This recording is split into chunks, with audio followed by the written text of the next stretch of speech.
Okay, now Euro USD daily update. What we see here is the my fib chart. So I try to find the fib that are controlling the price or that are used by the price.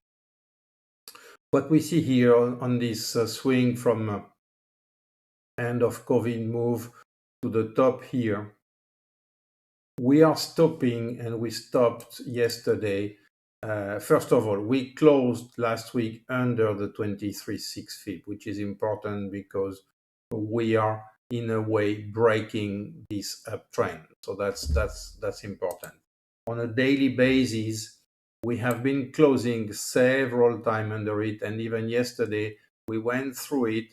That was the top um, of my short area. I shorted here yesterday because of the Dixie area that I mentioned in the other video. But what is sure is this area will give us the second leg of what we are looking for. So we had the first leg, and we will get soon. We can look at it like this. So we have this first impulsive move, very big impulsive move. We pull back here, and then we will go for the next impulsive move. If we look at it from a wave perspective point of view, and if that would be the end of this wave, we could measure where is the target. So we take that, and if this is the top, I repeat, if that is the top, or even if it's a little bit higher, we see that the one-to-one is there. First target is the 61.8. That would be a kind of double bottom here. So that would be great because it's the M formation I was calling. So it's possible, if that is confirmed, or when that will be confirmed, if we do a new high, it would be something like that.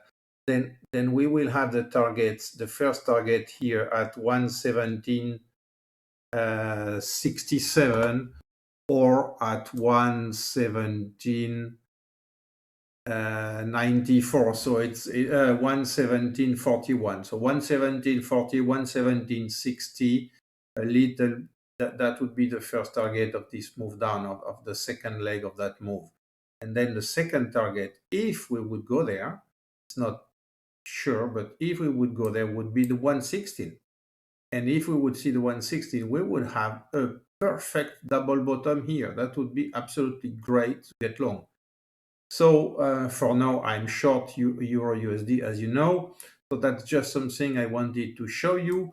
For the short term, what we do, we are here under this 21.423.6 fib, which is important. We keep there. I will go back. We keep there. So we came back inside here. We have been blocked by the 200 DMA of the Dixie, and we are not struggling under this one, which is good. So that's why I just reshorted while I was preparing the video at 119.42. I just reshorted some Euro USD because we retested. If we look at it on a 4-hour chart, we just retested this this 23.6. That's where I added some short. So here we have a small 1, 2, 3, 4, 5. Now we could go for, if that is the correction that is ending of this leg, 1, 2, 3, 4, 5 is correct, then we could go for the next leg and the level I just showed. I will put it back on the 4-hour.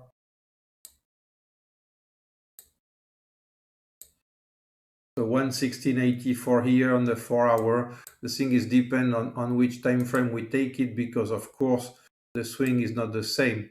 But if I take this swing, which is logically better, even it should be up there, we will see where we stop and we will know when it's valid, which one is valid.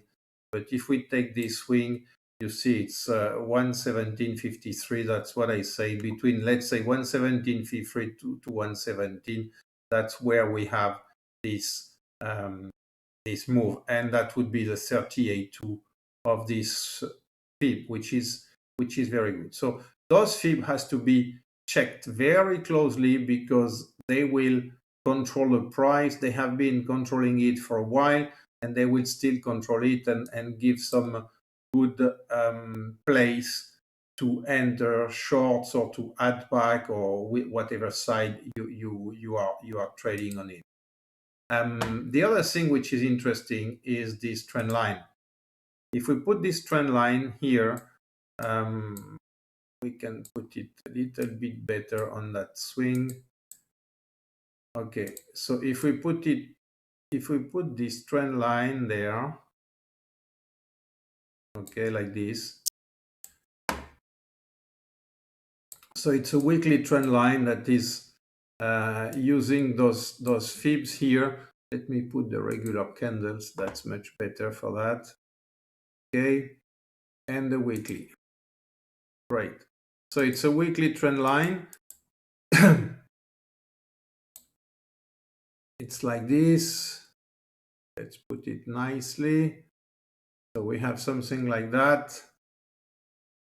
And that's something we need to take in consideration too, because we are retesting what could be a break of this trend line. Looking at the price action, I think we go lower. I don't think we will just do a fades break here just because of what we saw here. If you look at that, I mean, that's.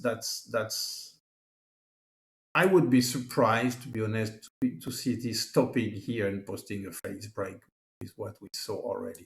So we need to keep that in mind. The other tools I'm using on EURUSD, the other fib I'm using are the following that we will see now. So that's, and the other, of course, the other very important thing is 200 DMA that we have right here too. So it's a very big influence, and we have some black levels of our support and resistances.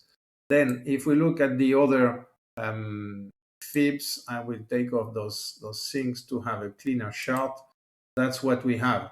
We have this big one, which is not useful now, but I keep it because it's something important to have on the chart and to know where we are. So this one has been used by the price for a long time. You see here with the 38.2. Here it would be the bottom, so that's why I put it back, because that's the 116.84 level that will be very strong for the euro dollar when we will get there. And the third one is this swing up to down here. Why I like this one? Because it's the one that has given the stop here on the 8086 fib, confirming that we won't break this trend. So we go up, we stop on that one. She's suggesting that we are going lower after this touch, and that's what's happening now. So this area will be important here, but the most important will be that one at 116, 117. Let's say that's much easier. So it's a little bit messy when we look at it like this, but it's important to keep those fib in mind, because that's what is giving us some guideline and giving us a lot of good information. So we know this is very big here on this bottom. Of course, that's why we had this bottom here. And we know that intraday we have the next important fib will be not intraday, but at 118.90, 118.20. In this area, we will have some reaction for sure, because that's where we stopped here again, as I said. So that will do something here. We will probably bounce and then come back. We have a very strong accumulation here with a lot of support, and a lot of support weekly, monthly, daily. So it will not break like this. It will be a little bit tricky to get out of this area, and that's probably where we will bounce from for the next leg up, when that will happen. So let's keep only the one that we want to look intraday. That's those one, 23.6 fibs, 21.4. Then if we go to the other chart to finish with the euro, I've been a little bit long on that.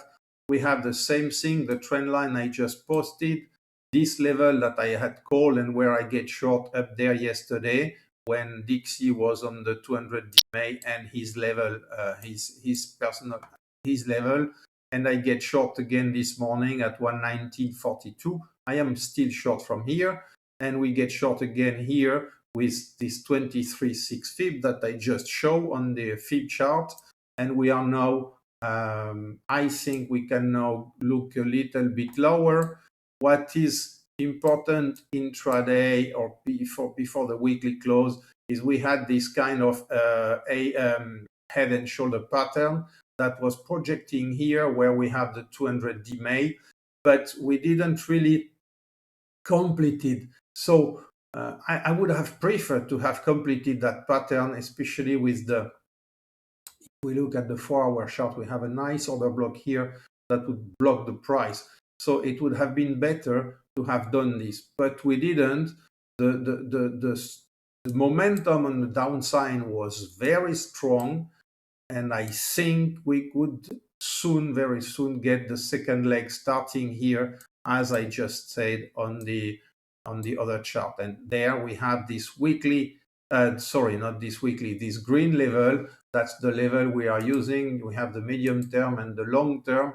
So if we look at that, we will see, of course, that we have some confluences here with the black levels. As I said, that's a very good area to get short Euro USD if we would go there, which looks a little bit unlikely.